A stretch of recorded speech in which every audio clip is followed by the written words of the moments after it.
I was tired, half sleeping in the sun. A single bee delved the lavender nearby, and beyond the fence, a trowel's shoulder knocked a white stone. Soon the ringing stopped, and from somewhere a quiet voice said the one word, surely a command, though it seemed more a question, a wondering perhaps. What about joy? So long it had been forgotten, even the thought raised surprise. But however briefly, there, in the untuned devotions of bee and the lavender fragrance, the murmur of better and worse was unimportant. From next door, the sound of raking, and neither courage nor cowardice mattered. Soon enough, that gate swung closed. The world turned back to heart salts of wanting, heart salts of will and grief. My friend would continue dying, at last only exhausted, even his wrists thinned with pain. The river suffering would take what it wished of him, then go, and I would stay and drink on as the living do, until the rest would enter into that water. The lavender swept in, the bee, the swallowed labors of my neighbor. The ordinary moment swept in, whatever it drowsily holds. I begin to believe the only sin is distance, refusal. All others stemming from this. And come, rivers come, irrevocable futures come, come even joy, even here, even now, and though it vanish like him.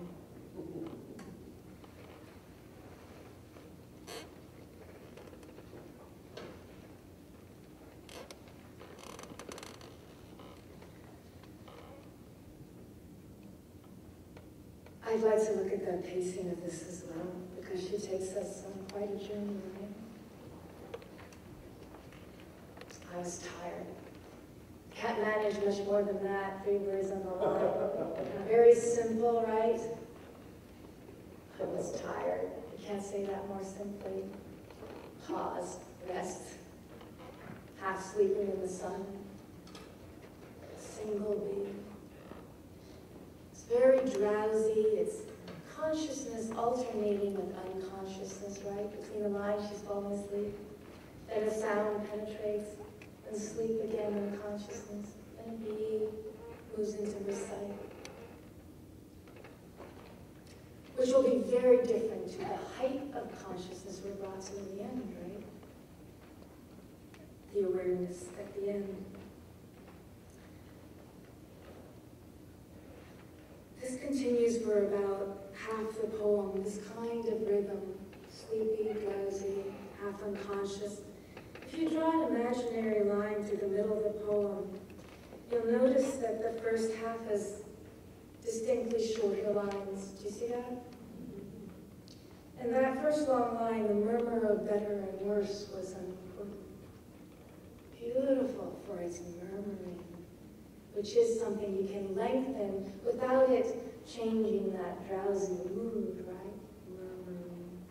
The next 3 lines have a lot of sounds and lots of unstressed syllables, so nothing sticks out. It just moves along slowly. The murmur of better and worse. For every stressed syllable, there's 2 unaccented, unstressed, and lots of sounds. The murmur of better and worse, and the unimportant, that's a similar sound, or next door. Neither courage nor cowardice matter.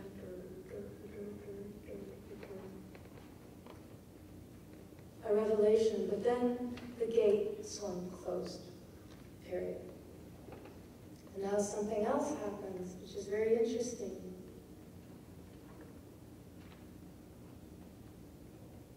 The lines, her sentences are broken in the middle. You know, when you saw at the end of the Hughes poem, I, broken, here, breakage again. Heart salt. It starts with that, the introduction of the salt, heart salt of wanting. Each of those words harshly punctuated. Heart salt. Hard to say in a fluid, murmuring way. Something in you is being arrested. And again, sounds that are like arrests. The salt, heart salts, at last exhausted wrists, things coming to abrupt ends, unpleasant ends, like a friend dying, like joy, everything coming to those ends. So there are these abrupt ends coming in the middle of a sentence, cutting the sentence off. And at the same time, you're carried along. As you read this, you're carried along from line to line, because that's how a person is swept along on the river of suffering. Things are taken away, and at the same time, you're also carried along. And that's the movement that she enacts and that you are made to enact. You can't stop, you have to keep on going from line to line while the breath is pulled out of you. That's what happens in those lines. At last, only exhausted. And then here, especially, the river suffering would take what it comes to the rest, and you'd like to rest there, you'd like to stop, but just as later, until the rest, you'd like to stop there maybe, but you're moved on, what it wished, you're whisked onward by the river of suffering. You're swallowed, like the swallow labors, and there's those L sounds of swallowing. But it keeps on changing. That's why it's such a journey. Notice that in the last 4 or 5 lines, there isn't that sweeping on of the river. Her sentences come to an end where the lines come to an end. All the periods at the end, you see that? There is a change, and the change is marked also by the change in tense. This has all been in the past. I was tired, this happened, this would happen, and then I begin. There's a threshold here, and it's marked by the transition into the present. And it's a bit, I think, like the presence of Shakespeare's present. That moment, now, right now. I begin to believe the only sin is distance refusal, all others stemming from this. She has had this encompassing vision, and there's a kind of acceptance that's come with it. At first, there's the being pulled along, and the helplessness and powerlessness of that, and the grief of that. But here, there's a stance being taken. And so in spite of being swept along, she now has a stance towards the inconstancy and towards the river of suffering. And that gives a certain stability, and you feel it in those last lines, don't you? Because of the way they come to the end and the line comes to the end. She's not being carried along helplessly anymore. She's come to a decision. There is a finality in the way she says this that is equal to the finality of death, or at least stands itself up to face that finality. So that instead of running the lines together, and if you like to later, you can look, I did one of my bad alternatives so that I could see better what was happening. Because I say the alternative, and I say, oh, it just sort of sticks somewhere and just move me. And this moves me because unlike my lines that I did on the previous page, I allowed them to run over. Here there's the punctuation that interrupts that flow, that inexorable flow of the river. It's punctuated by her comes. Come. Especially if you've got irrevocable futures. That's like the river. Blah, blah, blah. Irrevocable futures, all unemphasized, and then come. Period. Finality, she's taking a stance. And it's also acceptance. In the face of this, I accept this. So my sentence is going to come to an end when the line comes to an end. I accept that time span. That limited time span of the line. I will work within it. So Instead of having refusal and then comma, or then comma, all others stemming from this, no, she puts a period and starts a new sentence. All others stemming from this.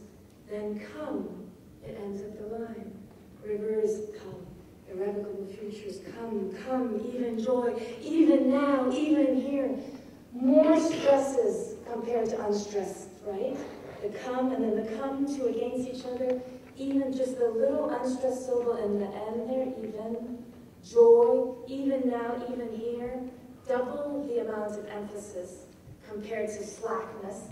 She's not going slack here, just like Hopkins wasn't going slack.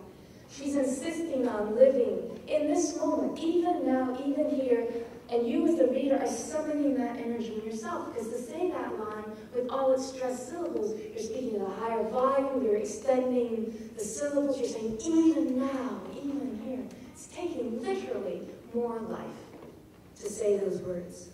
And then, that second part, and though it vanished like him. Where are the stressed syllables? Where is the light? Dissipated, right? Being carried in that trail to the end of the line, to the end of the poem, to that finality, that irrevocable finality of everything coming to its end. And so the last line, as it moves through, manipulating just that basic raw material, which is your energy, is creating such an incredible complex of emotions, because it's consistent to live right now, even though the next moment my energy will be gone. But now I'm going to live. And there is the grief, and though the woe of that, of the friend disappearing, of your own life. And though it vanished. So you're going to have glee, you're going to have life, and that intensity that comes with even now, even here. And that's going to be in the face of the woe. And though it vanished like him. O being one of the lowest frequency sounds, E, high frequency, and all of that's mixed together. What a vision to bring together all of those, and how to feel all those things together in that one line. And it's taken a while to build it up. She's moved you through various stages, hasn't she? It's not just started at one and then stayed there.